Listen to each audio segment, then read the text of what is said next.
Hello students, welcome to NCERT revision series. I hope आप सभी ने फर्स्ट चैप्टर अच्छे से रिवाइज कर लिया होगा और आज का हमारा चैप्टर है biological classification which is second chapter of the +1 class. इसमें सबसे पहले ये बात कर लेते हैं कि सबसे पहले क्लासिफिकेशन का कंसेप्ट कौन लेके आया था। Aristotle was the earliest to attempt one और more scientific way to classify the organism. Aristotle ने सबसे पहले जो प्लांट्स और एनिमल को सेपरेट किया था। एनिमल वो जिनमें रेड ब्लड होता है, प्लांट्स वो जिनमें रेड ब्लड्स नहीं होता। फर्दर उन्होंने प्लांट्स को ट्रीज, शब्स और हर्ब्स, जो बड़े पेड़ होते हैं, छोटे और सबसे छोटे, उनमें डिवाइड किया। In Linnaeus time a two kingdom classification establish, plant और एनिमल किंगडम। सबसे पहले क्लासिफिकेशन स्टार्ट किया एरिस्टोटल ने, उसके बाद मेंटेन किया लिनियस ने टू किंगडम क्लासिफिकेशन। और टू किंगडम क्लासिफिकेशन में ओनली एनिमल्स और प्लांट को सेपरेट किया गया। और इसमें प्रॉब्लम क्या थी, जो यूकैरियोटिक सेल्स थी, प्रोकैरियोटिक्स ऑर्गेनिज्म थे, यूनिसेलुलर मल्टीसेलुलर ऑर्गेनिज्म से, उनको यहाँ पे सेपरेट नहीं किया गया था। ओनली प्लांट और एनिमल्स को सेपरेट किया गया था। और इसी कारण ये जो टू किंगडम क्लासिफिकेशन है वो फेल हो गया। Eukaryotic, prokaryotics, unicellular multicellular organism और फोटोसिंथेटिक और नॉन फोटोसिंथेटिक फंजाई जैसे उनको सेपरेट नहीं किया गया था। इसलिए टू किंगडम क्लासिफिकेशन के बाद थ्री किंगडम क्लासिफिकेशन आता है। थ्री किंगडम क्लासिफिकेशन में एक और किंगडम ऐड हो जाती है जिसे हम प्रोटिस्टा कहते हैं। प्रोटिस्टा किंगडम जो ऐड की थी वो अर्नेस्ट हैकल ने की थी। और उसके बाद प्रोटिस्टा में जो माइक्रो ऑर्गेनिजम्स को रखा गया, बट प्रोकैरियोट्स और यूकैरियोट्स को सेपरेट वहाँ भी नहीं किया गया। इसके बाद फोर्थ किंगडम आती है मोनेरा। मोनेरा किंगडम में यूनिसेलुलर प्रोकैरियोट्स ऑर्गेनिज्म को रखा गया, लाइक बैक्टीरियाज। अब एक ये कैटेगरीज ऑफ 5 किंगडम क्लासिफिकेशन अब हम देख लेते हैं। इनमें जो मोनेरा, प्रोटिस्टा, फंजाई, प्लांटे और एनिमलिया, इनके कुछ कैरेक्टर्स शो किए गए हैं। जैसे सेल टाइप। सेल टाइप की अगर बात करें हम मोनेरा किंगडम में, तो ओनली प्रोकैरियोट्स सेल्स को यहाँ पे रखा गया था, प्रोकैरियोटिक बैक्टीरियाज। प्रोकैरियोटिक सेल्स या बैक्टीरिया वो होते हैं जिनमें जो न्यूक्लियर मेम्ब्रेन है वो वेल डिफाइंड नहीं होती, ये प्रीमेट टाइप की सेल्स होती हैं। और प्रोटिस्टा में यूकैरियोटिक सेल को रखा गया था। फंजाई में भी यूकैरियोटिक सेल, प्लांटे और एनिमलिया सभी किंगडम्स में यूकैरियोटिक सेल्स थी एक्सेप्ट मोनेरा। उसके बाद जो ऑर्गेनिजम्स की सेल वाल होती है, सेल वाल के बारे में डिस्कस करते हैं। मोनेरा की जो प्रोकैरियोटिक सेल्स हैं उनकी जो वॉल है नॉन सेलुलर पॉलीसैकेराइड और अमाइनो एसिड की बनी होती थी। उसमें सेलुलोज नहीं होता था, नॉन सेलुलोज होती थी, ये पॉलीसैकेराइड्स और अमीनो एसिड की बनी होती थी। प्रोटिस्ट वो थे जिनमें सेल वाल कुछ में प्रेजेंट थी, कुछ में एब्सेंट थी। फंजाई में जो सेल वाल होती है वो सेलुलोज की नहीं बनी होती, मेनली काइटिन की सेल वाल बनी होती है। नेक्स्ट आता हमारा प्लांटे। प्लांटे किंगडम में सेलुलोज की सेल वाल प्लांट्स में देखने को मिल जाती है। एनिमल्स में सेल वाल एब्सेंट होती है, ये आपको पता ही होगा। अब न्यूक्लियर मेम्ब्रेन की बात करते हैं। जैसा कि मैंने आपको बताया, प्रोकैरियोटिक जो सेल्स होती है उनमें न्यूक्लियर मेम्ब्रेन एब्सेंट होती है और सभी में न्यूक्लियर मेम्ब्रेन प्रेजेंट होती है। बॉडी ऑर्गेनाइजेशन की बात करें, जो मोनेरा है ये सिंगल सेल ऑर्गेनिज्म है, मोनेरा और प्रोटिस्टा में लगभग। तो इनमें सिंगल और मल्टी सेल्स भी कह सकते हैं, बट टिश्यू और ऑर्गन सिस्टम इनमें नहीं होता, इसलिए सेलुलर ऑर्गेनाइजेशन मोनेरा और प्रोटिस्टा में होता है। फंजाई में multi cellular loose tissue type, इनसे जैसे सेलुलर से थोड़ा advance multi cellular loose tissue type body organization होता है। और प्लांटे किंगडम में टिश्यू और ऑर्गन, प्लांट्स के तो अलग अलग लीव्स होते हैं, टिश्यू होते हैं, जैसे जाइलम, फ्लोएम, अलग अलग पार्ट्स होते हैं। और एनिमल्स में टिश्यू, ऑर्गन सिस्टम सभी होता है, जैसे excretory system, reproductive system, animals like us. Mode of nutrition की अगर बात करें तो जो मोनेरा किंगडम के जो माइक्रो ऑर्गेनिजम्स हैं, बैक्टीरियाज हैं मोस्टली, वो ऑटोट्रोपिक हैं, वो अपना फूड अपने आप प्रिपेयर करते हैं। सम ऑफ देम आर केमिसिंथेटिक, जो कि डिफरेंट केमिकल से अपना फूड प्रिपेयर करते हैं। और अदर जो है फोटोसिंथेटिक और हेटेरोट्रोपिक, जिसे हम सेप्रोफिटिक भी कहते हैं, ये अलग अलग टाइप के बैक्टीरियाज पाए जाते हैं। Autotrophics like cyanobacterias and in protista there is autotrophic. Some of protistans are photosynthetic and some of are heterotrophic. In fungi there is no autotrophs, only heterotrophs, या जिन्हें हम सेप्रोफिटिक या पैरासिटिक कहते हैं। Next plantae. Plants are all autotrophic, mostly are photosynthetic, prepare their food from sunlight in the presence of carbon dioxide and chlorophyll pigment, as you know, photosynthesis. And in animal kingdom there is heterotrophic organism, holozoic, saprophytic. Holozoic जो food को engulf कर जाते हैं, saprophytic holozoic जैसे हम जो food को खाते हैं, सैप्रोफिटिक वो होते हैं जो अपने एंजाइम्स या फिर केमिकल्स उसके ऊपर छोड़ते हैं, उसे डाइजेस्ट करने के बाद उसे अब्जॉर्ब कर लेते हैं. This is in very important table, mostly question asked from here. Now let's detailed into 5 kingdom classification. First of all, it is described by R.H. Whitaker in 1969. 5 kingdom classification. Here is 5 kingdoms as we know: Monera, Protista, Fungi, Plantae and Animalia. Basically this classification is based upon 5 main characteristics: cell structure, thallus organization, mode of nutrition, reproduction, phylogenetic relationship. Phylogenetic relationship वो होते हैं जो evolutionary history जो किसी भी organisms की होती है उसे हम phylogenetic relationship कहते हैं. अब 5 kingdom के बाद ऑर्गेनिजम्स को 6 किंगडम क्लासिफिकेशन में भी डिस्क्राइब किया था बाय कार्ल हुजिस, जिन्होंने kingdom archaebacteria, eubacteria, protista, fungi, plantae और एनिमेलिया किंगडम की इन्वेंशन की थी. अभी हम एक एक करके डिफरेंट किंगडम्स को स्टडी करने वाले हैं. इनमें कौन कौन से ऑर्गेनिज्म होते हैं, उनका न्यूट्रिशन क्या होता है, थैलस ऑर्गेनाइजेशन क्या होता है, अदर रिलेशनशिप उनके क्या है. अब 5 किंगडम क्लासिफिकेशन के क्या क्या ड्रॉबैक हैं. इसमें सबसे पहला ड्रॉबैक ये है कि इसमें क्लमाइडोमोनाज और स्पायरोगायरा को एल्गी में रख दिया. दूसरा ये है the classification does not differentiate between heterotrophic group, क्योंकि जैसा आपने न्यूट्रिशन में देखा होगा मोस्टली जो न्यूट्रिशन दिया गया है 5 किंगडम क्लासिफिकेशन में, उसमें in every kingdom, each and every kingdom there is all kinds of organisms. और डिफरेंट सेल वॉल के बारे में, कंपोजिशन के बारे में, फंजाई, काइटिन और सेलुलोज, इनके बारे में भी, उनकी सेल वॉल कंपोजिशन के बारे में भी क्लियर नहीं किया गया है. Now let's move toward kingdom Monera. First of all the bacteria are the sole membrane of the kingdom Monera. जो बैक्टीरिया हैं वो ही इसकी बैकबोन है किंगडम मोनेरा की. बहुत सारे जितने भी बैक्टीरियाज हैं, प्रोकैरियोटिक बैक्टीरिया, वो इसी किंगडम में हैं. Let's discuss about bacteria. Bacteria को हम उनकी शेप के अकॉर्डिंगली कोकस, या जिन्हें हम कोकाई कहते हैं प्लूरल, रोड शेप, बेसिलस या बेसिलाई जिन्हें कहते हैं, कोमा शेप्ड या विब्रो बैक्टीरिया, और spiral shape, spirulina, spiral shape bacteria. इनमें हम डिफरेंट बैक्टीरियाज को डिवाइड करते हैं. जैसा कि यह दिखाया, ये जो सर्कुलर शेप है cocci, bacilli, spiral and विब्रो, different shape of bacterias यहाँ शो की गई है. बैक्टीरियाज आज very simple but complex is behaviour. Structure में बैक्टीरियाज बहुत सिंपल होते हैं, बट जो उनका मेटाबॉलिक है वो मोस्ट एक्सटेंसिव डाइवर्सिटी शो करता है. They photosynthetic, autotrophs, chemoautotrophs and vast majority of bacteria आज heterotrophs. Majority of bacteria as heterotroph. They do not synthesize their own food, depend on the dead decaying matter for the food. Now let's categorize the different kind of bacteria. First category is archaeobacteria. These are the special since they live some of the most. ये जो archaeobacteria होते हैं, इनकी जो cell wall होती है उसका structure different होता है. ये बहुत एक्सट्रीम वेदर कंडीशंस को झेल सकते हैं, जैसे एक्सट्रीम सल्टी एरिया, जिन्हें हम हेलोफाइट्स तो प्लांट हो गए, हेलोफिल्स बोलते हैं. हॉट स्प्रिंग, जो थर्मोएसिडोफिलस बैक्टीरिया होते हैं, ये लगभग 80 degree to 100 degree Celsius temperature को भी झेल सकते हैं. मार्सी एरिया, जैसे मिथेनोजन बैक्टीरियाज होते हैं, वो मार्सी एरिया में रहते हैं. मिथेनोजन बैक्टीरियाज जो कुछ रूमिनेंट्स एनिमल्स होते हैं, काऊ बुफेलोज, उनकी इंटेस्टाइन में भी रहते हैं, और मीथेन गैस या बायोगैस जिसे हम कहते हैं वो प्रोड्यूस करते हैं डंग के साथ. आर्कियोबैक्टीरिया के ऊपर बहुत बार क्वेश्चन पूछा जा चुका है. और इसके बाद है you bacteria. You bacteria means true bacteria. In biology you means true. Okay, अब इनके बारे में बात करें तो इनकी रिजिड सेल वॉल होती है, मोटाइल होंगे तो फ्लैजेला प्रेजेंट होता है.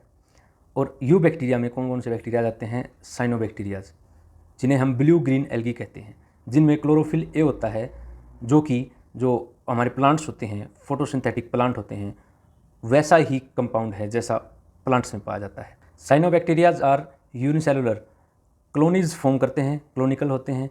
फिलामेंटस, मेराइन और ट्रिस्टल एल्गी।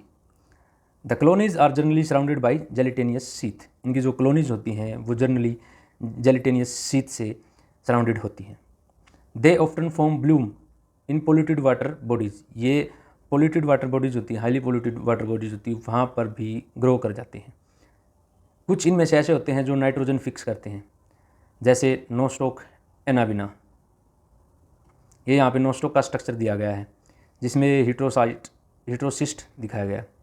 ये ऐसी सेल्स होती हैं जो नाइट्रोजन फिक्सेशन में हेल्प करती हैं। इनकी जो सेल वॉल होती है वो अलग टाइप की होती है जो कि ऑक्सीजन को अंदर अलाउ नहीं करती। अदर जो ब्लू ग्रीन एल्गीज हैं वो कीमोसिंथेटिक ऑटोट्रोफ बैक्टीरिया हैं जो कि ऑक्सीडाइज करते हैं various inorganic substance like nitrites, ammonia, जो कि नाइट्रोजन फिक्सेशन में हेल्प करते हैं। ये कई लेग्यूम्स प्लांट होते हैं उनकी रूट्स में भी रहते हैं। और नेक्स्ट इसमें आता है हमारा हिटरोट्रोपिक बैक्टीरिया। हिटरोट्रोपिक बैक्टीरिया ये मोस्टली अबंडेंट है नेचर में और मोस्टली डिकम्पोजर्स हैं। ये ह्यूमन्स अफेयर पर सिग्निफिकेंट इम्पैक्ट डालते हैं, जो जैसे हेल्पफुल भी होते हैं, making of curd from milk, दूध को दही में बदलना, production of antibiotics and nitrogen fixation. और अदर नुकसान और फ़ायदे भी इनके हैं, जैसे some losses like some of these are pathogenic, बहुत सारी सीरियस डिजीज़ कॉज करते हैं ह्यूमन्स को, क्रॉप्स को और एनिमल्स और पेट्स को, जैसे cholera, typhoid, tetanus, citrus cankers as well as different kind of bacterial disease, जो कि हम ह्यूमन हेल्थ एंड डिजीज़ में डिस्कस कर चुके हैं।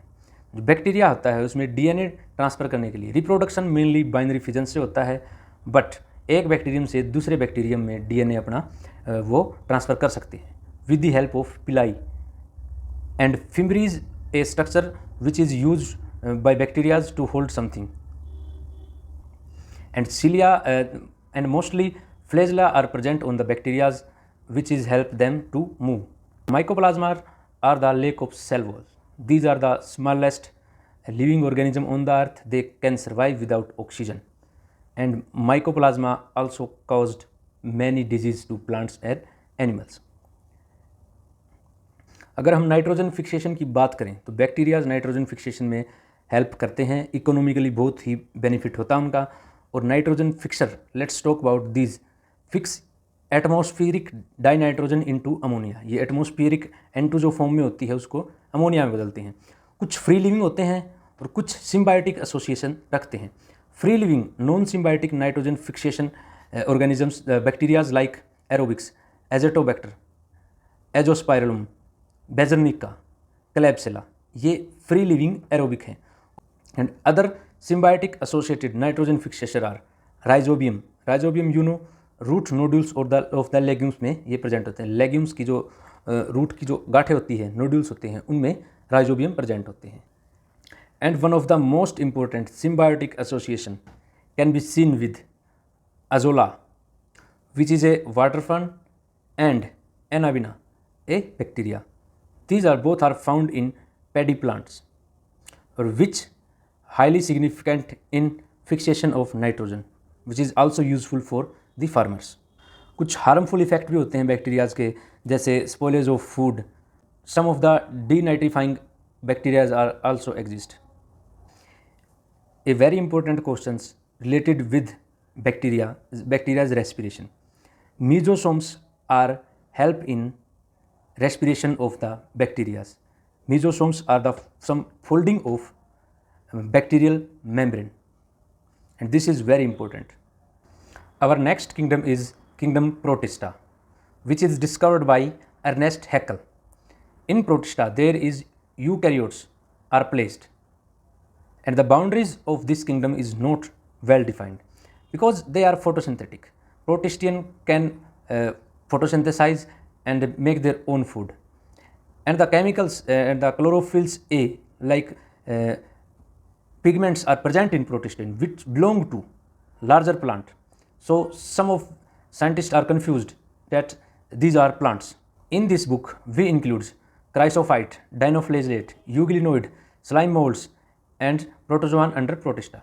The kingdom Protista is the link with other dealing with plant and animal, and fungi. जो kingdom protista है वो तीनों अदर किंगडम्स के साथ लिंक रखती है, प्लांट, एनिमल और fungi, not Monera. Okay, being eukaryotes, क्योंकि इसमें मोस्टली क्या सभी यूकैरियोटिक ऑर्गेनिज्म है, तो प्रोकैरियोट्स जैसे मोनेरा के साथ तो इनका लिंक हो ही नहीं सकता, बट प्लांट के साथ भी इनका लिंक है, एनिमल के साथ भी और फंजाई के साथ भी। अगर हम इनके रिप्रोडक्शन की बात करें, जो प्रोटिस्ट होते हैं वो एसेक्सुअली और सेक्सुअली दोनों प्रोसेस से रिप्रोड्यूस कर सकते हैं, सेल फ्यूजन और जाइगोट फॉर्मेशन। एसेक्सुअल रिप्रोडक्शन में ओनली सेल फ्यूजन होता है, जाइगोट नहीं बनता है।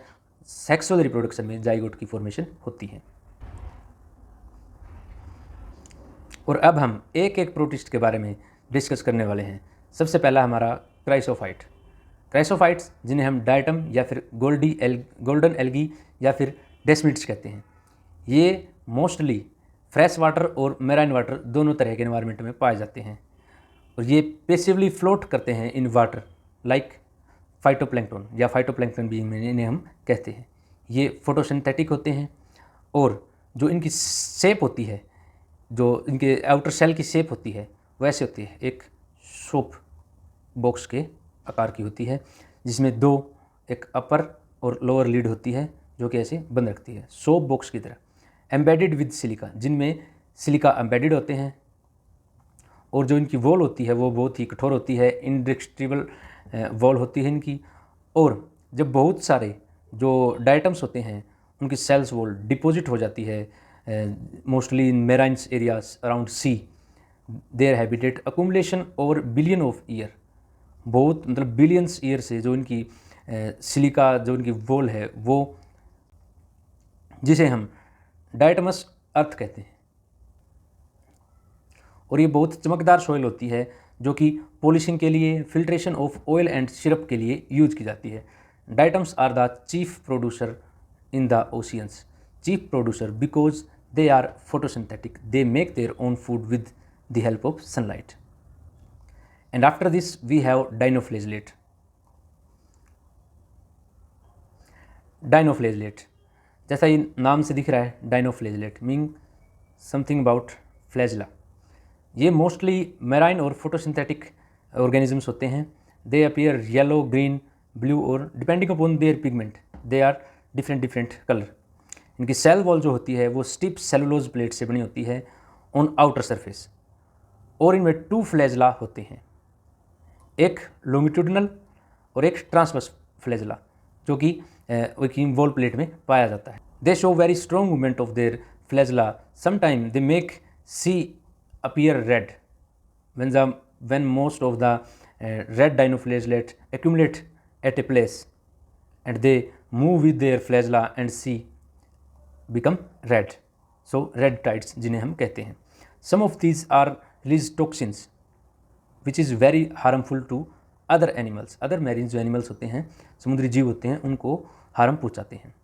after dinoflagellate there is euglenoid, these are fresh water organism and mostly found in stagnant water, जो खड़ा पानी होता है एक जगह पे उसमें फ्रेश वाटर में पाया जाता है।